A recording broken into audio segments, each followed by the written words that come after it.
तो स्टूडेंट देखो, agriculture data की अगर अपने बात की जाए तो एग्रीकल्चर जो डेटा होता है, एक फर्स्ट एस्टिमेशन होता है, एक सेकंड एस्टिमेशन होता है, एक थर्ड एस्टिमेशन होता है और एक होता है फाइनल एस्टिमेशन या फिर हम जिसको फोर्थ एस्टिमेशन बोलते हैं एस्टिमेशन। इन चार एस्टिमेशन के बाद तैयार होता है फाइनल डेटा। तो फाइनल डेटा जो होता है स्टूडेंट जनरली क्या होता है, 2 साल पीछे का होता है हमेशा ही। आज हम 2022 में हैं तो हमारे पास जो डेटा होगा वो कौन सा होगा जनरली, जैसे हम अभी कौन से दौर में 21-22 में हैं, तो हमारे पास 21-22 का भी नहीं होगा और 20-21 का भी नहीं होगा। लेकिन इस बार क्या हुआ, कोरोना की वजह से प्रॉब्लम हुई, तो कोई भी सेंसेज है, कोई भी आंकड़े, वो सारे के सारे लेट ही चल रहे हैं। कोई भी सेंसेज है, चाहे आप एनिमल सेंसेज की बात करें तो वो तो चलो पहले हो चुकी थी, 2019 में आ गया था। उसके अलावा एग्रीकल्चर सेंसेज जो 5 साल से होती है, यानी कृषि गणना जो 5 साल से होती है, वो भी डिले चल रही है। अब अपने 2020-21 में उसका डेटा आ जाना चाहिए। इंसानों की जो गणना होनी थी है ना, तो वो भी अभी नहीं हुई है, वो भी अभी क्या है, लेट चल रही है। तो लेट चलने का कारण क्या है, कोरोना। इसलिए हमारे पास जो एग्रीकल्चर का फाइनल डेटा होगा वो कौन सा होगा, अब 2018-19 का होगा और 19-20 का होगा वो फोर्थ एस्टिमेशन होगा। तो ज्यादातर एग्जाम में स्टूडेंट क्वेश्चन जो पूछे जाते हैं वो फाइनल डेटा के पूछे जाते हैं। ज्यादातर जो एग्जाम में क्वेश्चन पूछे जाते हैं वो फाइनल डेटा के पूछे जाते हैं। तो फाइनल डेटा अभी आपको जो एग्रीकल्चरल स्टैटिस्टिकल डिपार्टमेंट है उसके पास 18-19 का डेटा है, 2018-19 का डेटा है जो एग्रीकल्चरल स्टैटिस्टिकल डिपार्टमेंट है वो, है ना। मिनिस्ट्री ऑफ एग्रीकल्चर की वेबसाइट पे जाएंगे तो आपको फाइनल 2018-19 का मिलेगा। और अगर मैं बात करूं 2019-20 का, तो ये फोर्थ एस्टिमेशन का डेटा होगा। तो आपको फाइनल डेटा ध्यान में रखना है और थोड़ा बहुत आपको फोर्थ एस्टिमेशन का डेटा भी ध्यान में रखना है। अब एक चीज देखना, आप कभी ये मत समझिए कि 2022 में जो डेटा पढ़ रहे हैं वो आपके पास 2022 का ही होगा या 2021 का होगा, कभी नहीं होता है। चाहे कोरोना काल नहीं होता तो भी नहीं होता, 2 साल तो पीछे का डेटा होगा ही होगा। क्योंकि उसको क्या है, डेटा को कलेक्ट करना, फिर डेटा को ऑर्गेनाइज करना, फिर डेटा का एनालाइज करना, फिर डेटा को इंटरप्ट करना, फिर उसके बाद प्रेजेंट करने में टाइम लगता है ना। आंकड़ों को रिप्रेजेंट करने में समय लगता है और ये 2 साल का समय लगता है। और मैंने कहा कोरोना की वजह से ये टाइम ज्यादा लग गया है। अब एक चीज आपको ध्यान में रखनी है कि एनिमल सेंसेज जो होती है, पशु गणना जो होती है, वो 5 साल के अंतराल में होती है। लेकिन पिछली जो गणना थी, जो पिछली सेंसस थी, यानी 20वीं सेंसस जो 2019 के अंदर डेटा हमारे पास आता है, वो 7 साल के अंतराल में हुई थी। उसका कारण था डिजिटलाइजेशन, यानी कोशिश ये की गई थी कि डिजिटल गणना की जाए और डिजिटल ही की गई थी। और पशु गणना के अंदर एनिमल सेंसस में सबसे पहली जो डिजिटल सेंसस है या जो डिजिटल गणना की गई थी पशुओं के लिए, वो 20वीं पशु गणना, जिसका डेटा हमारे पास 2019 में आया, इसलिए हम उसको क्या बोलते हैं, 2019 की पशु गणना बोलते हैं। इसी तरह से हम कृषि के एग्रीकल्चर सेंसस की बात करें तो एग्रीकल्चर सेंसस होती है वो 5 साल से होती है। एग्रीकल्चर सेंसस के अंदर जनरली जैसे पीछे हमारे पास डेटा कब का है, 16-17 का, वैसे ये 15-16 के अंदर हुई थी, लेकिन इसका फाइनल डेटा 16-17 में रिप्रेजेंट किया गया था, ठीक है। तो 5 साल से क्या होता है, ये गणना होती है। इसके अंदर कितना लैंड है टोटल, कितना यूटिलाइज लैंड है, उसके अंदर कितना क्या है, ग्रोस क्रॉप्ड एरिया है, कितना नेट क्रॉप्ड एरिया है, कितना ग्रोस इरिगेटेड एरिया है, कितना नेट इरिगेटेड एरिया है, कितना लैंड होल्डिंग साइज है, यानी कृषि जोत का एवरेज साइज क्या है, स्मॉल होल्डर कितने हैं, मार्जिनल होल्डर कितने हैं। इस तरह के जो आंकड़े आते हैं वो एग्रीकल्चर सेंसस के अंदर आते हैं। एक आते हैं क्रॉप सेंसस, यानी फसलों के आंकड़े जो आते हैं वो हमें हर साल नए मिलते हैं। लेकिन कितने पुराने मिलेंगे, 2 साल पुराने। पहला फर्स्ट एस्टिमेशन होगा, दूसरा सेकंड एस्टिमेशन होगा, तीसरा थर्ड एस्टिमेशन होगा और चौथा फोर्थ एस्टिमेशन होता है। और फोर्थ एस्टिमेशन के बाद जो है वो फाइनल प्रीपेड डेटा होता है। आपसे ज्यादातर एग्जाम में फाइनल डेटा ही पूछा जाता है और बिना कुछ मेंशन किए हुए अगर कुछ डेटा पूछा गया, आंकड़ा पूछा गया है, तो आपको ध्यान रखना है 100% कि वो आपसे फाइनल डेटा पूछा गया है, ठीक है। तो अब जो आपसे डेटा पूछे जाने के चांसेस है नियर बाय जो एग्जाम है उसमें 18-19 के, अगर फोर्थ एस्टिमेशन मेंशन कर देता है तो फिर 19-20 के भी आंकड़े आपसे पूछे जाने के चांसेस है। बट जमीन कितनी है, उसमें से यूटिलाइज कितनी हो रही है, ग्रोस क्रॉप्ड एरिया कितना है, नेट क्रॉप्ड एरिया कितना है, ग्रोस इरिगेटेड एरिया कितना है, ये सब एग्रीकल्चर सेंसस के डेटा से मिलेगा। और एग्रीकल्चर का सेंसस का डेटा इससे पहले 2016-17 में आया है, अब पता नहीं कब आएगा, एक आधे साल में आ जाएगा, क्योंकि जो कृषि गणना 5 साल से होती है वो डिले चल रही है। अब मैं आपको बताता हूं 1 बाय 1 डेटा, गौर करिएगा।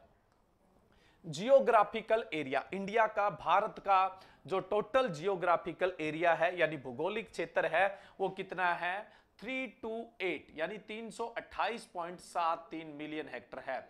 328.73 मिलियन हेक्टर है, ये इंडिया का टोटल जियोग्राफिकल एरिया है। जिसमें से लैंड यूटिलाइज की बात करें यानी कितनी भूमि हम उपयोग में लेते हैं, इससे नया डेटा आपके पास नहीं होगा, वो एस्टिमेटेड होगा, और एग्जाम में एस्टिमेटेड को कभी भी नहीं माना जाएगा। ध्यान रखना, कहीं भी होशियारी नहीं दिखानी कि गूगल करके ये तो गुरुजी ने तो 2016-17 का पढ़ा दिया और मैं 22 का पढ़ के जाऊंगा, वहां फंस जाओगे तुम, ठीक है। तो लैंड यूटिलाइजेशन स्टैटिक्स जो है 2016-17 का ही होगा ये, मतलब जो टोटल जियोग्राफिकल एरिया भौगोलिक क्षेत्र है उसमें से यूज कितना हो रहा है, 308.32 मिलियन हेक्टर है वो एरिया यूज हो रहा है, ठीक है। अब हम बात करें स्टूडेंट ग्रोस क्रॉप्ड एरिया क्या होता है। पहले तो हम बात करते हैं नेट एरिया सोवन की। नेट एरिया सोवन का मतलब है कि हमारे देश में बिजाई योग्य जमीन कितनी है, सोविंग के लिए जमीन कितनी है जिसमें हम सोविंग कर सकते हैं ना। और जैसे एक कृषि कैलेंडर जो है वो कब से स्टार्ट होता है, 1 जून से स्टार्ट होकर 31 मई को खत्म होता है। इस एक साल के दौरान हमारे पास बोने योग्य जमीन कितनी है यानी सोविंग करने के योग्य जमीन कितनी है, एक बार गिनी जाएगी। एक साल में चाहे आप कितनी बार बो रहे हैं उतनी बार नहीं, मैक्सिमम इसको कितना बीजा जा सकता है, बुआई की जा सकती है, सोविंग की जा सकती है, उसको हम बोलते हैं नेट सोवन एरिया। तो नेट सोवन जो एरिया है स्टूडेंट जनरली कितना है, 139.42 मिलियन हेक्टर है। 139.42 मिलियन हेक्टर है, जो टोटल रिपोर्टेड एरिया का 45.22% है। टोटल रिपोर्टेड एरिया का कितना है, 45.22% है। बाकी किसी में फॉरेस्ट होगा, जंगल होगा, कोई बंजर भूमि वेस्टलैंड भी होगा, हमारे सिटीज भी है, हमारे रूरल एरिया के जो गांव वगैरह है, विलेज वगैरह वो भी आते, वो सब निकल गए। यहां सिर्फ सोवन एरिया कितना है, 45.22। टोटल जो रिपोर्टेड एरिया है यानी जो रिपोर्ट किया हुआ एरिया है उसमें से नेट सोवन एरिया कितना है, 45.22% है।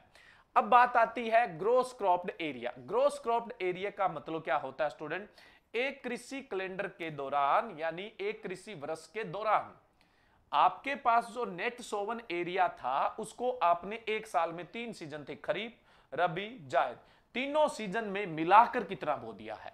जमीन तो आपके पास बोने के लिए 139.42 मिलियन हेक्टर है, लेकिन तीनों सीजन में मिलाकर आपने इसको कितनी बार बो दिया है, वो ग्रोस क्रॉप्ड एरिया होता है, यानी सकल बोया गया क्षेत्र होता है या सकल फसली क्षेत्र होता है। वो कितना है, 200.2 मिलियन हेक्टेयर है। 200.2 मिलियन हेक्टेयर है जो हमारा रिपोर्टेड एरिया है। रिपोर्टेड एरिया जो है ना उसका बनता है 64.93%, और रिपोर्टेड एरिया से इसका परसेंटेज निकालने का कोई मतलब नहीं है, तो ये ज्यादा पूछे जाने के आपसे चांसेस नहीं रहेंगे। ग्रोस क्रॉप्ड एरिया आपसे पूछा जा सकता है, नेट एरिया सोवन आपसे पूछा जा सकता है, और नेट सोवन एरिया जो है वो टोटल रिपोर्टेड एरिया का कितना परसेंट है वो भी आपसे पूछा जा सकता है। अब आपने ये तो पढ़ा होगा स्टूडेंट कि भारत में, इंडिया में लगभग इरिगेटेड जो एरिया है वो कितना है, 35% के आसपास है, 35% के आसपास ही इरिगेटेड है। 65% जो है वो क्या है, अनइरिगेटेड है या फिर रेन पे डिपेंड है, बारिश पे डिपेंड है। जो एरिया ज्यादातर रेन पे डिपेंड है, बारिश पे डिपेंड है, वो एक ही बार सोविंग होता है। लेकिन भारत में कितना एरिया है जो एक साल में एक से ज्यादा बार सोविंग जिसमें की जाती है, यानी जिसमें क्या है, एरिया सोवन मोर देन 1 टाइम, यानी एक साल में एक सीजन की बजाय कई बार बोया जाता, और बोया तो वहीं जाएगा ज्यादा बार जहां पर इरिगेशन की फैसिलिटी होगी। तो वो कितना एरिया है, 60.79 मिलियन हेक्टेयर है। 60.79 मिलियन हेक्टेयर है, ठीक है, याद रखिएगा ये। उसके बाद हम बात करें क्रॉपिंग इंटेंसिटी, फसल सघनता प्रतिशत। फसल सघनता प्रतिशत स्टूडेंट मैंने आपको सिखा रखा है कैसे निकालते हैं। नीचे तो हम निकलते हैं नेट एरिया सोवन, नेट एरिया सोवन लिखेंगे ना, और ऊपर हम क्या लिखेंगे जनरली, ग्रोस क्रॉप्ड एरिया। क्या लिखेंगे आप, ग्रोस क्रॉप्ड एरिया लिखेंगे, यानी नीचे लिखेंगे बोने योग्य क्षेत्र, ऊपर लिखेंगे सकल बोया गया क्षेत्र, इनटू में क्या कर देंगे, 100 कर देंगे, इनटू में 100 कर देंगे। हिंदी में बोले तो कुल बोने योग्य क्षेत्र, नेट सोवन एरिया को या नेट एरिया सोवन को बोलते हैं कुल बोने योग्य क्षेत्र, और ऊपर क्या लिख देंगे आप, ऊपर लिख देंगे सकल बोया गया क्षेत्र, सकल बोया गया क्षेत्र, ये लिख देंगे, ठीक है। और इनटू में क्या कर देंगे, 100 कर देंगे, क्योंकि हमेशा ही क्रॉपिंग इंटेंसिटी परसेंटेज के अंदर आती है। तो इस फॉर्मूले के आधार पे जाहिर सी बात है आपको नेट एरिया सोवन भी याद रखना है, ग्रोस क्रॉप्ड एरिया भी आपको ध्यान में रखना है, ठीक है। तो जो क्रॉपिंग इंटेंसिटी परसेंटेज है भारत की वो 143.60 है। कितनी है, 143.60 है। अब इसको लेकर स्टूडेंट के बीच में बड़ी कंट्रोवर्सी होती है, क्योंकि पीछे एएफओ के दौरान बहुत सारे डिस्कस कर रहे थे स्टूडेंट इधर उधर। मैं आपको क्लियर कर देता हूं, जो एग्रीकल्चर स्टैटिस्टिकल डिपार्टमेंट है इंडिया का, उसी का डेटा चलेगा, और ये उसी के करंट डेटा से उठाया गया है। अब ये करंट नहीं है, इसने तो 16-17 का, लेकिन अगली सेंसस आई कहां पे है, अगली सेंसस आई कहां पे है, उससे पहले आप एस्टिमेटेड डेटा से अनुमान लगा रहे हैं। सभी स्टेट है वो एस्टिमेटेड डेटा नहीं प्रोवाइड करवा पाता है। इंडिया की actual cropping intensity agriculture census में ही निकल के आती है, उससे पहले नहीं आती। अगर आप कुछ और याद कर रहे हैं या किसी और को फॉलो कर रहे हैं तो बिल्कुल गलत कर रहे हैं। क्रॉपिंग इंटेंसिटी परसेंटेज कितना है, 143.60% है, और ये याद रखना है 143.60% है। और जो अभी नई अपने जो एग्रीकल्चर डेटा की बुक चल रही है एग्रीकल्चर स्टैटिस्टिकल डिपार्टमेंट की, वो यही है, वो यही कहती है 143.60 है, ठीक है। 143.60 इंडिया की क्रॉपिंग इंटेंसिटी अच्छे से याद रखनी है, 143.60% होती है। और किसी एग्जाम में आ जाए और नहीं माने तो मेरे पास आ जाना, क्योंकि हमारे पास चैलेंज करने के लिए गवर्नमेंट का डेटा है, ठीक है। अब देखो, अब तक हमने जो पढ़ा है उसमें सबसे इंपॉर्टेंट डेटा कौन सा है, ग्रोस क्रॉप्ड एरिया, दूसरा नेट एरिया सोवन, और तीसरा क्रॉपिंग इंटेंसिटी परसेंटेज, जिनके एग्जाम में आने के पूरे चांसेस रहते हैं। अब हम बात करें नेट इरिगेटेड एरिया। अब देखिए स्टूडेंट, वैसा ही नेट इरिगेटेड एरिया क्या है, एक agriculture year, agriculture calendar year की बात करें, उस दौरान भारत में कुल कितनी जमीन पे सिंचाई होती है ना। भी एक बार सिंचाई कितनी जमीन पे हो जाएगी, 3 सीजन है, तीनों में से एक बार काउंट करोगे कि एक बार में मतलब क्या है, एक सीजन में मैक्सिमम कितना एरिया इरिगेटेड है, मतलब जहां पर क्या है, मतलब एक बार इरिगेशन की फैसिलिटी कितने एरिया पे है, उसको हम बोलते हैं नेट इरिगेटेड एरिया बोलते हैं। तो भारत का जो नेट इरिगेटेड एरिया है वो है 68.65 मिलियन हेक्टेयर, 68.65 मिलियन हेक्टेयर है। अब gross irrigated area, gross irrigated area यानी सकल सिंचित क्षेत्र, और ये क्या होता है, शुद्ध सिंचित क्षेत्र। तो शुद्ध या कुल सिंचित क्षेत्र है ये, और ये है सकल सिंचित क्षेत्र। सकल सिंचित क्षेत्र क्या है, ये जो आपकी जमीन थी, ये खरीफ में कितनी सिंचित हुई, रबी में कितनी सिंचित हुई, और जायद में कितनी सिंचित हुई, इन तीनों का जो टोटल है वो ग्रोस सकल कहलाएगा। और नेट जब भी निकालते हो, शुद्ध निकालते हो, तो एक ही बार बार सिंचाई हो रही है उसको नहीं काउंट करोगे, भी इतनी खरीफ में हो गई, इतनी रबी में हो गई, इतनी जायद में हो गई, नहीं, एक बार में अधिकतम कितनी सिंचित हो सकती है उसको नेट इरिगेटेड एरिया यानी शुद्ध सिंचित क्षेत्र बोलते हैं। ग्रोस इरिगेटेड एरिया यानी जो सकल सिंचित क्षेत्र है कि तीनों ही सीजन में मिलाकर, तीनों ही सीजन के अंदर मिलाकर टोटल कितना इस एरिया है वो इरिगेट हो रहा है, उसको आप बोलेंगे ग्रोस इरिगेटेड एरिया। तो ग्रोस इरिगेटेड एरिया स्टूडेंट कितना है, 98.15 मिलियन हेक्टेयर, 98.15 मिलियन हेक्टेयर है।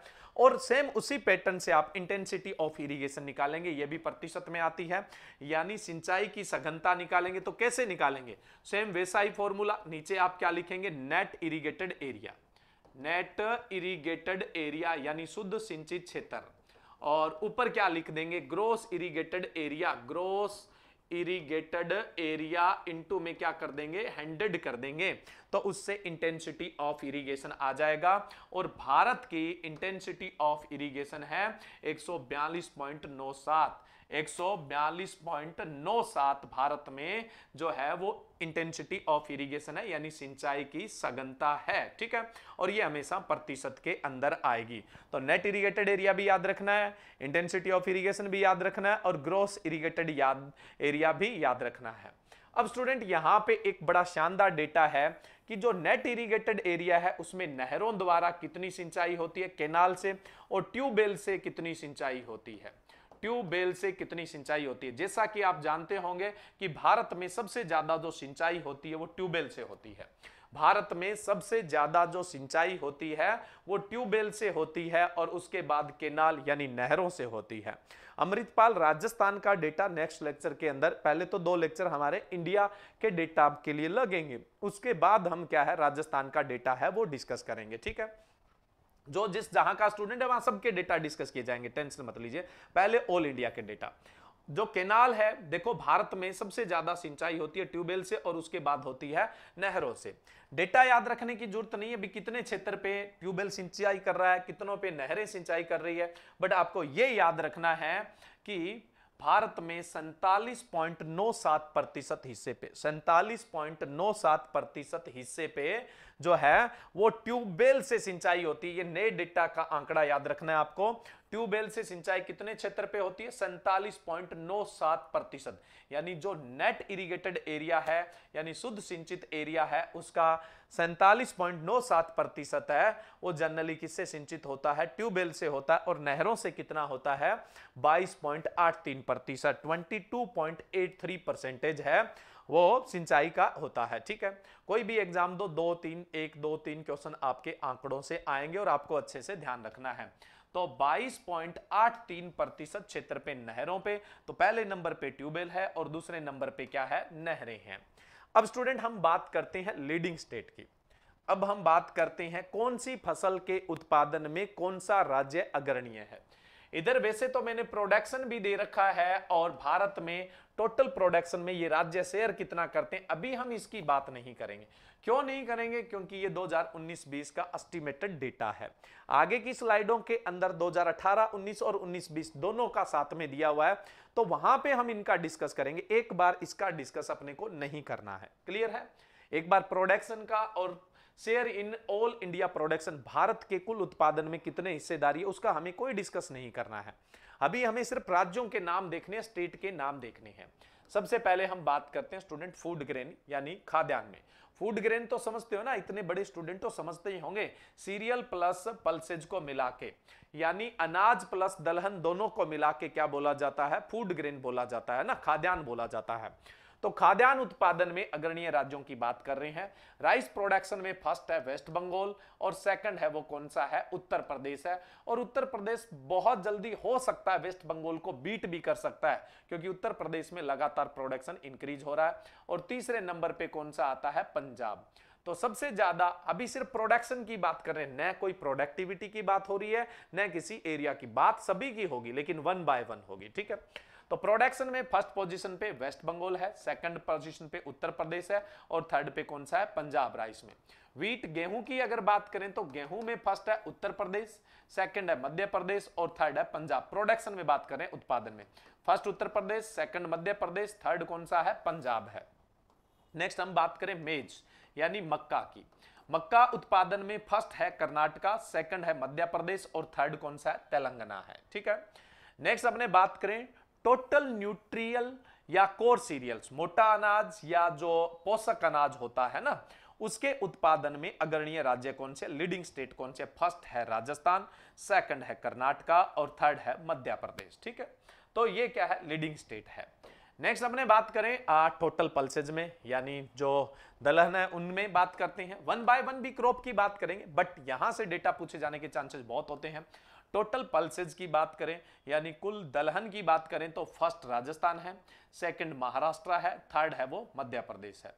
टोटल फूड ग्रेन की बात करें यानी अनाज प्लस दलहन दोनों को मिला के फर्स्ट पोजीशन पे उत्तर प्रदेश है, सेकंड पोजीशन पे मध्य प्रदेश है, थर्ड पोजीशन पे पंजाब है। ठीक है, तो फर्स्ट पे उत्तर प्रदेश, सेकंड पे मध्य प्रदेश और थर्ड पे कौन सा है, पंजाब। टोटल फूड ग्रेन यानी कुल खाद्यान्न यानी अनाज प्लस दलहन को मिलाकर।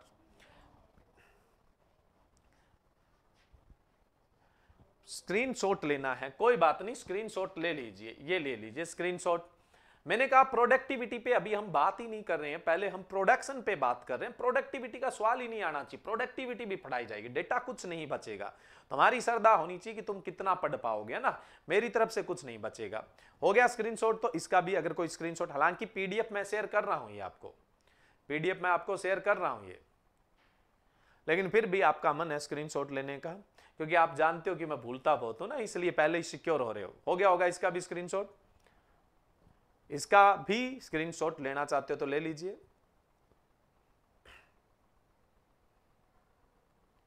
चलिए हो गया होगा। नेक्स्ट अपने बात करते हैं आगे की जो ऑयल सीड क्रॉप है उनकी। ऑयल सीड क्रॉप में अगर बात करें तो ग्राउंडनट, मूंगफली। ग्राउंडनट के प्रोडक्शन में फर्स्ट स्टेट कौन सा है, गुजरात है। सेकंड कौन सा है, राजस्थान है। और थर्ड कौन सा है, तमिलनाडु है। रेपसीड मस्टर्ड की बात करें, सरसों की बात करें, सरसों और राई की, तो फर्स्ट पोजीशन पे राजस्थान है, सेकंड पे हरियाणा है, थर्ड पे कौन सा है, उत्तर प्रदेश है। सोयाबीन की बात करें, जैसा कि आप लोगों को पता है कि ऑयल सीड प्रोडक्शन के अंदर फर्स्ट पोजीशन पे सोयाबीन है, आगे बताएंगे। देखो जो ऑयल सीड है, सीड की बात कर रहा हूं, सीड प्रोडक्शन में फर्स्ट पोजीशन पे कौन सा है, सोयाबीन है। और सोयाबीन सबसे ज्यादा मध्य प्रदेश में, और मध्य प्रदेश को आप जानते हैं फोर्ट ऑफ सोयाबीन भी कहते हैं, यानी सोयाबीन का किला भी कहते हैं। दूसरा नंबर है महाराष्ट्र का, और तीसरा नंबर है सोयाबीन उत्पादन में राजस्थान का। नेक्स्ट सनफ्लावर बहुत कम पूछे जाने के चांसेस होते हैं। फर्स्ट है कर्नाटका, सेकंड है उड़ीसा और थर्ड है बिहार। टोटल ऑयल सीड की बात करें तो पल्सेज और ऑयल सीड में पहले नंबर पे राजस्थान ही है, तो फर्स्ट राजस्थान है, सेकंड गुजरात है और थर्ड मध्य प्रदेश है। अब एक चीज आपको ध्यान रखनी है कि आपको ये तीनों याद करने की शायद जरूरत नहीं पड़ेगी, आप सिर्फ लीडिंग याद रखिए, फर्स्ट पोजीशन वाला याद रखिए, सिर्फ जो फर्स्ट पोजीशन वाला है ना उसको याद रखिए, और जो शुरू के तीन है उनमें से आपके स्टेट का नंबर आता है तो उसको याद रखिए, है ना, ठीक है। जो आपका स्टेट का कोई नंबर है मतलब पहले तीन में, तो उसको याद रखिए। अदरवाइज आप फर्स्ट पोजीशन वाला एक याद कर लेंगे तो बहुत मेहरबानी होगी, एग्जामिनर है वो आपका एहसान कभी नहीं भूलेगा, ठीक है। नेक्स्ट अदर क्रॉप्स की अगर अपने बात करें, अन्य फसलों की, तो अन्य फसलों में शुगर केन, गन्ने में फर्स्ट पोजीशन कौन सा है, उत्तर प्रदेश। सेकंड पोजीशन पे कौन सा है, महाराष्ट्र। और थर्ड पोजीशन पे कौन सा है, कर्नाटका है, ठीक है। नेक्स्ट हमने बात करें कॉटन, कपास। कपास में फर्स्ट पोजीशन पे गुजरात है, सेकंड पोजीशन पे तेलंगाना है और थर्ड पोजीशन पे कौन सा है, महाराष्ट्र है। जूट और मिस्टा की बात करें तो फर्स्ट पोजीशन में वेस्ट बंगाल है, सेकंड पोजीशन में बिहार है, थर्ड पोजीशन पे असम है, ठीक है, जूट और मिस्टा की अगर बात की जाए तो, ठीक है। नेक्स्ट अपने बात करें, ये वो डेटा है जो आपको लीडिंग स्टेट पूछने पर यही आंसर देना है, ठीक है। लीडिंग स्टेट पूछने पर आपको यही आंसर देना है ना, लीडिंग स्टेट पूछने पर यही आंसर आपको देना है और कोई आंसर नहीं देना है। अब हम बात करते हैं student production of major crops. Major crop के प्रोडक्शन की बात करते हैं, बाद में एरिया की भी बात करेंगे, प्रोडक्टिविटी की बात करेंगे। अरे उत्तराखंड तो क्या है, बहुत सारी चीजों में आगे आएगा ना, अच्छे लोगों के लिए सबसे आगे, जैसे आप हैं, आप बहुत अच्छे लोग हैं तो फर्स्ट पोजीशन पे है ना, तो उत्तराखंड का भी नंबर आएगा, नाराज मत होइए ना। तो ये तो अब कृषि वालों ने आंकड़े लिखे, अभी तक इसमें उत्तराखंड का नाम नहीं लिखा है तो कोई दिक्कत नहीं है ना। जो सबसे मेन गुण था वो तो छोड़ गए वो, और भी कई चीजें आएगी उत्तराखंड के लिए, निश्चित रहिए, है ना। आप पहले बोलते हैं कि इंडियन ऑर्गेनिक एक्ट है वो सबसे पहले उत्तराखंड के अंदर आया था, ऐसे बहुत सारी चीजें आएगी, है ना, जिसमें उत्तराखंड का भी नंबर आएगा, निश्चित रहिए, अच्छी चीजों में नंबर आएगा। हम तो जैसे हम अनाज सबसे ज्यादा प्रोड्यूस कर रहे हैं, दाल सबसे ज्यादा प्रोड्यूस कर रहे हैं राजस्थान वाले, लेकिन घूमने उत्तराखंड पहुंच जाते हैं। घूमने कहां पहुंच जाते हैं, उत्तराखंड पहुंच जाते हैं। तो उत्तराखंड की तो हमें जरूरत है, चिंता क्यों करते हो आप। चलिए नेक्स्ट है student production of major crops. Production जो है स्टूडेंट वो होगा मिलियन टन के अंदर, वैसे मिलियन मेट्रिक टन ही लिखते हैं ज्यादातर, है ना, तो मिलियन टन के अंदर प्रोडक्शन होगा। प्रोडक्शन है वो मिलियन टन के अंदर प्रोडक्शन दिया हुआ है। अब हम मेजर क्रॉप्स की बात करते हैं। सबसे पहले तो हम बात करते हैं कुल खाद्यान्न की, यानी टोटल फूड ग्रेन की, यानी कुल खाद्यान्न की, कुल खाद्यान्न की, है ना। तो कुल खाद्यान्न की अगर उपज की बात करें तो फाइनल डेटा 2018-19 के अनुसार है 284.95 मिलियन टन, 284.95 मिलियन टन। और 2019-20 का जो एस्टिमेशन है, फोर्थ लास्ट वाला जो एस्टिमेशन है, उसके आधार पे 296.65 मिलियन टन है, यानी 296.65 मिलियन टन है। नेक्स्ट अपने बात करें राइस यानी पैडी, धान।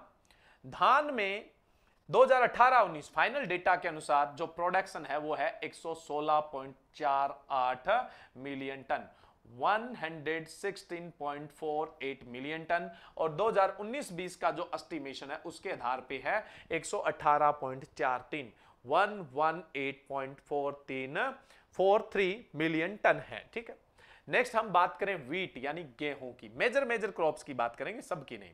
वीट की बात करें, गेहूं की, तो 2018-19 फाइनल एस्टिमेशन के आधार पर अगर बात की जाए तो प्रोडक्शन है 103.60 यानी 103.6 मिलियन टन। और वहीं पर अगर हम 2019-20 के एस्टिमेशन के अनुसार बात करें तो 107.59 मिलियन टन ही है, ठीक है। आवाज वगैरह तो ठीक है ना। चलिए नेक्स्ट अपने बात करते हैं मेज यानी मक्का, मेज यानी मक्का। देखिए मक्का का अगर हम बात करें 2018-19 के आधार पर तो प्रोडक्शन कितना है 27.72 मिलियन टन, है ना, 27.72 मिलियन टन। और 19-20 के एस्टिमेशन के आधार पे बात की जाए तो 28.64 यानी 28.64 मिलियन टन है। न्यूट्री सीरियल यानी मोटा अनाज, मोटे अनाज की बात की जाए तो 2018-19 का फाइनल डेटा है उसके अनुसार है 43.06 मिलियन टन। और अगर हम बात करें 19-20 के एस्टिमेशन डेटा के आधार पे तो 47.48 मिलियन टन है। अब देखने वाली बात यहां पे है कि भारत में फर्स्ट पोजीशन पे कौन सा अनाज है, राइस है, सेकंड पोजीशन पे कौन सा है, वीट है, और थर्ड पोजीशन पे कौन सा है, मक्का है। भारत में सबसे ज्यादा उगाया जाने वाला, उत्पादित किया जाने वाला, खाया जाने वाला अनाज फर्स्ट है राइस, सेकंड है वीट और थर्ड कौन सा है, मेज है, ठीक है। नेक्स्ट अगला है अपने पल्सेज, फूड ग्रेन में ही अगला चल रहा है पल्सेज। अगर हम टोटल पल्सेज की यानी टोटल दलहन की बात करें स्टूडेंट तो 2018-19 के फाइनल डेटा के आधार पे उत्पादन हुआ 23.40 मिलियन टन, 23.40 मिलियन टन। और 2019-20 में 23.5 मिलियन टन हुआ। अब अनाज में सबसे मेन तो आपको ही पता है, सबसे ज्यादा खाया जाने वाला इंडिया के अंदर दाल, उगाया जाने वाला सबसे ज्यादा दाल ग्राम यानी चना है। और दूसरा कौन सा, अरहर है, यानी तुअर भी बोल देते हैं, अरहर। वैसे अरहर आपको पता है खरीफ का है और चना है वो कौन से सीजन का है, रबी का है। तो ग्राम की और तुअर की दो की तो बात कर लेते हैं, बाकी की नहीं करेंगे, कोई दिक्कत नहीं है। ग्राम का जो प्रोडक्शन होता है वो 9.94 मिलियन टन, कब, 2018-19 फाइनल डेटा में। और 2019-20 के डेटा के आधार पर 9.02 मिलियन टन। और उसके अलावा अरहर, तुअर की बात कर लेते हैं, पिजन पी भी आप जिसको बोल देते हैं, इसका प्रोडक्शन था 2018-19 में 3.32 मिलियन टन। और वहीं पे जो 2019-20 है वहां पे इसका प्रोडक्शन था 3.83 मिलियन टन था, ठीक है। नेक्स्ट अपने बात करें, लेंटिल को छोड़ो कोई नहीं पूछेगा, ऑयल सीड में चलते हैं, तिलहन में। इनको फूड ग्रेन में आप शामिल नहीं करोगे। टोटल ऑयल सीड की बात करें, टोटल तिलहन की अगर बात की जाए, इंडिया की पूरे वर्ल्ड में क्या कंडीशन है, क्या स्थिति है, वो भी हम बात करने वाले, टेंशन मत लीजिए। तिलहन जो है ऑयल सीड है, ऑयल सीड का जो 2018-19 के फाइनल डेटा के आधार पे प्रोडक्शन हुआ था वो 31.52 मिलियन टन हुआ था। कितना, 31.52 मिलियन। और वहीं 19-20 के एस्टिमेशन के आधार पे बात की जाए तो 33.42 मिलियन टन है। ग्राउंड नट, मूंगफली की अगर बात की जाए तो मूंगफली का जो प्रोडक्शन है 2018-19 का वो 6.73 मिलियन टन है। और वहीं पे एस्टिमेशन के आधार पे 10.10 मिलियन टन प्रोडक्शन है। रैपसीड मस्टर्ड की बात करें यानी राई और सरसों को मिला के बात करें तो इसका एरिया है प्रोडक्शन 9.26 मिलियन टन, 9.26 मिलियन, और वहीं पे 19-20 के एस्टिमेशन के आधार पे गिरा है 9.12 मिलियन टन है।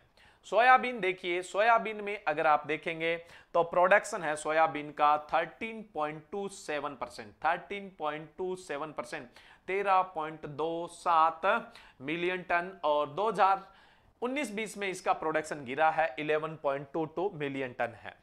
सनफ्लावर के पूछे जाने के चांसेस नहीं है, लेकिन यहां सबसे मेन चीज देखिए, सबसे ज्यादा 2018-19 में प्रोडक्शन हुआ था वो सोयाबीन का हुआ था। दूसरे नंबर पे अगर आप देखें तो मस्टर्ड का हुआ था, और ग्राउंडनट का जो प्रोडक्शन है वो तीसरे नंबर पे हुआ था। तो प्रोडक्शन के मामले में फर्स्ट कौन सा हुआ? सोयाबीन, दूसरा कौन सा हुआ? रैपसीड मस्टर्ड, और तीसरा कौन सा हुआ? ग्राउंडनट। लेकिन 19-20 में एस्टिमेशन में थोड़ा डेटा गड़बड़ाया, फर्स्ट पे आपका सोयाबीन ही है, लेकिन सेकंड पे ग्राउंडनट आ गया, और थर्ड पे कौन सा आ गया? मस्टर्ड आ गया। पहले फर्स्ट पे सोयाबीन था 2018-19 में, दूसरे नंबर पे मस्टर्ड, रैपसीड मस्टर्ड था, तीसरे पे ग्राउंडनट। बट 2019-20 का एस्टिमेशन ये कहता है कि फर्स्ट पे सोयाबीन है, सेकंड पे जो है वो कौन सा है? ग्राउंडनट है, और थर्ड पे कौन सा है? मस्टर्ड है। तो ये डेटा अच्छे से ध्यान रखना। या सीड, हम नो डाउट सबसे ज्यादा तेल मूंगफली का खाते हैं भारत वाले, लेकिन ऑयल सीड का जो प्रोडक्शन हो रहा है, सीड का जो प्रोडक्शन हो रहा है, वो सबसे ज्यादा किसका हो रहा है? सोयाबीन का। बहुत सारे स्टूडेंट सीधा सा लिख देते हैं सोयाबीन का प्रोडक्ट, ऑयल सीड में सबसे ज्यादा प्रोडक्शन जी ग्राउंडनट का। अरे ऐसा नहीं होता, ग्राउंडनट है उसका ऑयल सबसे ज्यादा खाते हैं, क्योंकि ग्राउंडनट में ऑयल निकलता ज्यादा है, सोयाबीन में ऑयल आधा निकलता है ग्राउंडनट के मुकाबले। तो जो क्रॉप का प्रोडक्शन है वो तो सबसे ज्यादा सोयाबीन का, दूसरे नंबर पे मस्टर्ड का 2018-19 के आधार पर, और तीसरे नंबर पे किसका होता है? मूंगफली का होता है। गौर करिएगा ना, ध्यान रखिएगा इस बात का। नेक्स्ट हम बात करते हैं कॉटन की, कपास की। तो कपास तो जाहिर सी बात है वजन में नहीं आती है, बेल्स के अंदर आती है, यानी गांठों के अंदर आती है। और कपास की एक गांठ का वजन कितना होता है? 170 किलो होता है। कपास की एक गांठ का, एक बेल का वजन कितना होता है? 170 केजी होता है। और हमें यहाँ पे गांठें लेनी है मिलियन बेल्स के अंदर, है ना? मिलियंस गांठें, कितनी मिलियंस गांठों का जो प्रोडक्शन है वो हुआ है। तो कपास की बात करें तो कपास का 2018-19 फाइनल डेटा के आधार पे जो प्रोडक्शन हुआ 27.93 मिलियन बेल्स, यानी मिलियंस गांठों का उत्पादन हुआ। 19-20 का एस्टिमेशन कहता है कि इल्ड बहुत बड़ी है, और कितना प्रोडक्शन हुआ है? 35.49, बहुत अच्छी बात है, 35.49 मिलियन बेल्स है उनका उत्पादन होने वाला है। ठीक है, नेक्स्ट अपने बात करें स्टूडेंट, नेक्स्ट है जूट और मिस्टा की। जूट और मिस्टा की बात करें तो इनको भी अपने जनरली किस में देखते हैं? इनको भी अपने बेल्स के अंदर देखते हैं। सबसे मेन तो जूट है, हालांकि जूट और जो मिस्टा है उसकी गांठों का वजन अलग अलग होता है। कोई बता सकता है जूट की गांठ का वजन कितना है, जूट की बेल का वजन कितना है, और मिस्टा की जो गांठ है उसका वजन कितना है, मिस्टा की जो बेल है उसका वजन कितना है? फटाफट बताओ। सिल्क की तो आपको पता ही होगा 60 केजी की होती है, और कपास का मैंने बता दिया 170 किलो की होती है। जूट 180 किलो है। मिस्टा कितना है? मिस्टा का बताओ, मिस्टा कितना है? मिस्टा के लिए सभी लोग हैं वो अलग अलग डिफरेंट आंसर दे रहे हैं। मिस्टा का भी बताओ। वैसे तो जूट और मिस्टा तो हम वैसे साथ में ही पढ़ रहे हैं, लेकिन आपको बताना है।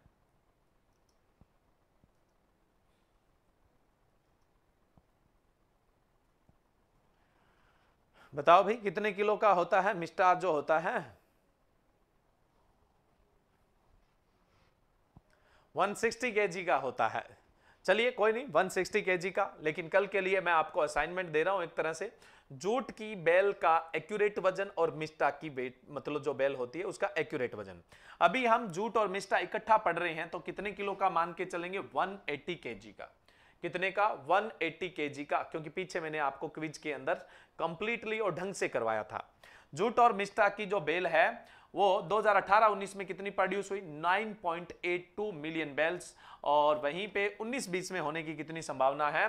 9.91 मिलियन बेल्स है। ठीक है, जूट का ठीक है 180 केजी, मिस्टा का और पता करके आ जाना। शुगर केन जो है, गन्ना है, उसका जो प्रोडक्शन 2018-19 में है वो 405.42 मिलियन टन है। वहीं पे 2019-20 में 2019-20 में गिरने की संभावना है कितनी? 355.7। कितना है 355.7 मिलियन जो टन है वो प्रोडक्शन रहने की संभावना है, यानी जो गन्ना है उसके प्रोडक्शन गिरने में काफी चांसेस बन रहे हैं। नेक्स्ट अपने बात करते हैं स्टूडेंट, यहां पे सारी की सारी टेबल नहीं पढ़ेंगे, शुरू से ही परेशान मत होइए, लेकिन यहां पे कुछ मैं आपको इंपॉर्टेंट चीजें बता रहा हूं। देखिए, food grain area production yield during 2018-19 and 2019-20 है ना, 2018-19 और 19-20 के अंदर जो मेजर फूड ग्रेन क्रॉप्स है उनका एरिया कितना है, लीडिंग स्टेट कौन सा है और वो स्टेट कितना कंट्रीब्यूट कर रहा है। सिर्फ मेजर की बात करेंगे, सिर्फ और सिर्फ मुख्य की बात करेंगे, उसके अलावा अपने अभी एक बार बात नहीं करेंगे।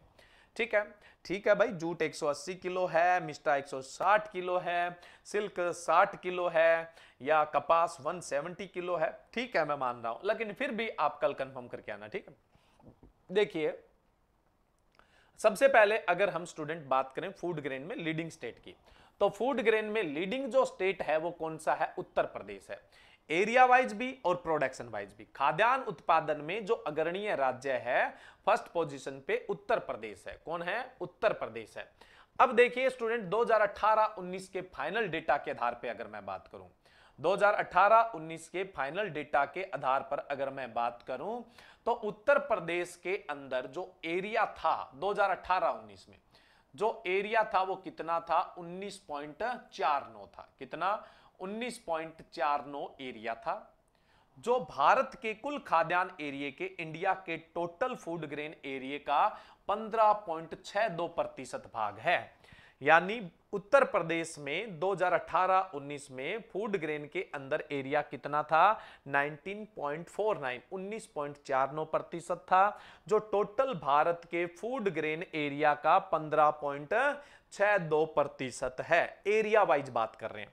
एरिया वाइज फर्स्ट पोजीशन पर उत्तर प्रदेश है, सेकंड पोजीशन पे मध्य प्रदेश है और थर्ड पोजीशन पे कौन सा है, राजस्थान है। एरिया वाइज अगर बात करें तो फर्स्ट पोजीशन पे कौन है, उत्तर प्रदेश, सेकंड पोजीशन के अंदर कौन है, मध्य प्रदेश, और थर्ड पोजीशन के अंदर कौन सा है, राजस्थान है। ठीक है, अब हम बात करें प्रोडक्शन की। प्रोडक्शन की बात करें तो देखो उत्तर प्रदेश का 2018-19 यानी प्रोडक्शन में भी फर्स्ट कौन है, उत्तर प्रदेश ही है, तो उत्तर प्रदेश की बात करेंगे। प्रोडक्शन की बात करें तो उत्तर प्रदेश का 2018-19 का जो उत्पादन था वो था 54.64 मिलियन टन था, 54.64 मिलियन टन था, जो भारत के कुल खाद्यान्न उत्पादन के फूड ग्रेन का कितना परसेंट हिस्सा है, 19.16% हिस्सा है। बहुत बड़ा हिस्सा है, यानी यूपी है वो इंडिया का बहुत सारा खाद्यान्न प्रोड्यूस कर रहा है। कितना कर रहा है, 19.16% कर रहा है। ये यूपी के लोगों के लिए बड़े ही प्राउड की बात है ना, पूरे भारत का 19.16% जो फूड ग्रेन है वो यूपी प्रोड्यूस कर रहा है। और आपको परसेंटेज में ध्यान देना है, परसेंटेज में। एरिया तो आप यूपी के हैं तो ही पूछा जा सकता है, अदर स्टेट के हैं ना, तो आपसे कितना यूपी कंट्रीब्यूट कर रहा है परसेंटेज में और कितना प्रोडक्शन में कंट्रीब्यूट कर रहा है। अब प्रोडक्शन में देखो स्टूडेंट, पहला तो यूपी है, दूसरा मध्य प्रदेश है और तीसरा कौन है, पंजाब है। प्रोडक्शन में तीसरा कौन सा है, पंजाब है। ठीक है, अब हम बात करते हैं स्टूडेंट प्रोडक्टिविटी, उत्पादकता पर यूनिट एरिया की। पर यूनिट एरिया कितना प्रोडक्शन निकलता है, यानी प्रति हेक्टेयर प्रोडक्शन। देखो खाद्यान्न में अगर हम बात करें, प्रोडक्टिविटी की बात करें फूड ग्रेन की, तो सबसे ज्यादा जो प्रोडक्टिविटी है वो पंजाब की है, 4658 किलो प्रति हेक्टेयर, 4658 किलो प्रति हेक्टेयर, यानी 4658 किलो प्रति हेक्टेयर के साथ पंजाब प्रोडक्टिविटी के अंदर कैसी पोजीशन पे है, फर्स्ट पोजीशन के अंदर है। और दूसरा जो स्टेट है वो आप समझ गए होंगे कौन सा है, हरियाणा है। प्रोडक्टिविटी में दूसरा नंबर किसका आता है, हरियाणा का आता है। क्लियर है, ये हमने प्रोडक्शन और प्रोडक्टिविटी की और एरिया की बात कर ली है। यहां से एक डेटा और आपको देखना है जिस पे ज्यादा ध्यान नहीं देना है, लेकिन मिलता जुलता ही डेटा है, एस्टिमेटेड जो 19-20 का डेटा है। 2019-20 का जो डेटा है एस्टिमेटेड, वो भी यूपी को प्रोडक्शन के मामले में और एरिया के मामले में खाद्यान्न में फर्स्ट पोजीशन पे ही रखेगा। तो यूपी है वो फूड ग्रेन के प्रोडक्शन में और एरिया में फर्स्ट पोजीशन पे है। पहले हम एरिया की बात कर लेते हैं 2019-20 के एस्टिमेशन, लेकिन पहले वाले डेटा पे ज्यादा गौर करनी है आपको। तो एरिया 2019-20 के अनुसार है 19.59 मिलियन हेक्टेयर। कितना है? 19.59 मिलियन हेक्टेयर। यहां मैंने बताया था आपको कितना है, 19.49 मिलियन हेक्टेयर, और ये है 19.59 मिलियन हेक्टेयर, यानी थोड़ा एरिया बड़ा है। भारत का जो कुल खाद्यान्न का क्षेत्रफल है, टोटल फूड ग्रेन का जो क्षेत्रफल है, उसका 15.35% है, 15.35% है एरिया में अगर देखें तो। अब 19-20 के अनुसार फर्स्ट पोजीशन पे कौन है एरिया में? उत्तर प्रदेश है। दूसरे पे मध्य प्रदेश की बजाय कौन सा आ गया है? राजस्थान आ गया है। कौन सा आ गया? राजस्थान आ गया दूसरे पे।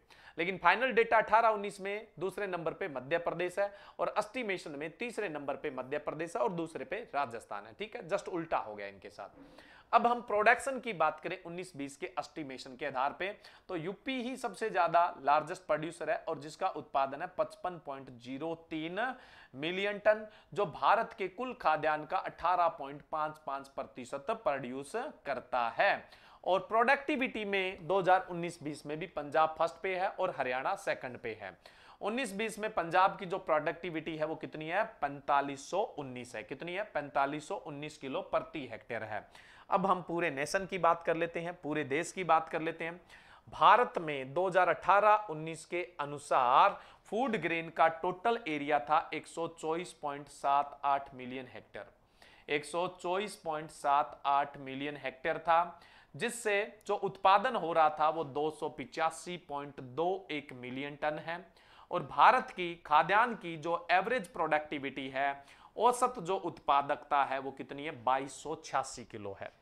कितनी है यहाँ पे? 2286 किलो भारत की एवरेज प्रोडक्टिविटी है। किसकी? फूड ग्रेन की, खाद्यान्न की, यानी अनाज प्लस दलहन को मिला के 2286 किलो पर हेक्टेयर है। ठीक है। अब स्टूडेंट, अगर 2019-20 के एस्टिमेटेड डेटा के आधार पे बात करें तो भारत में फूड ग्रेन का एरिया है 127.59 मिलियन हेक्टेयर, प्रोडक्शन है 296.65 मिलियन टन, और जो उत्पादकता है नेशन की, प्रोडक्टिविटी है वो 2325 किलो है। ठीक है। लेकिन एक चीज और, फूड ग्रेन के लिए सबसे ज्यादा जो इरिगेटेड एरिया है वो पंजाब का है। पंजाब में जो फूड ग्रेन प्रोडक्शन होता है उसका 99.1%, 99.1% जो एरिया है वो इरिगेटेड है। ठीक है। और दूसरे नंबर पे अगर मैं बात करूं तो दूसरा जो स्टेट है जिसमें फूड ग्रेन जो है वो सबसे ज्यादा इरिगेटेड एरिया में होते हैं वो हरियाणा है। वैसे भी तो सबसे ज्यादा परसेंटेज में इरिगेटेड एरिया पंजाब में ही है, और दूसरा नंबर किसका है? हरियाणा का है। तो ये भी डेटा आपको याद रखना है। और उसके बाद अगर हम बात करें तीसरे नंबर पे जो सबसे ज्यादा इरिगेटेड फूड ग्रेन प्रोड्यूस करता है वो यूपी करता है। यूपी में जितना फूड ग्रेन लगाया जाता है उसका 80.9% जो है वो इरिगेटेड एरिया में, किसमें लगाया जाता है? इरिगेटेड एरिया में लगाया जाता है। ठीक है। इससे ज्यादा व्यवस्थित डेटा आपको कहीं नहीं मिलता है। ठीक है। इससे ज्यादा व्यवस्थित डेटा आपको कहीं नहीं मिलता है। आज की क्लास में तो इतने ही डेटा पे डिस्कस करेंगे, क्योंकि डेटा ज्यादा हो जाएगा तो आपका डेटा है वो, आपके आंकड़े वो खराब हो जाएंगे। ठीक है। एक बार आप इतना ही याद कर लीजिए, बाकी जो डेटा बचा है वो अपने कल डिस्कस करेंगे। ठीक है स्टूडेंट, थैंक यू।